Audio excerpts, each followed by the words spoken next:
इस तरह की एक कटोरी लेकर के आप चल ही सकते हैं ना फिर। अगली बार जब वापस यहाँ से चलेगा और ऊपर ब्रेकआउट हो जाएगा तो इस कटोरी में कुछ दूध खीर वगैरह कुछ भरा जाए फिर।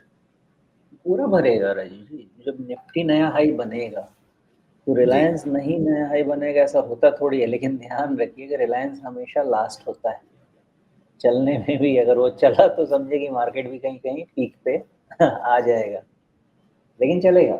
वो तो होना ही है। अगर निफ्टी नया हाई बनाएगा तो रिलायंस क्यों नहीं बनाएगा। जी ठीक है। तो फिलहाल अब जो इनका सवाल था वो तो बस यही था कि यहाँ से किधर जा सकता है। तो नीचे की तरफ अब सोमेश जी का व्यू बन रहा है कि 1200 के नीचे बंद होता हुआ अब नहीं दिख रहा है, और ऊपर की ओर तो खैर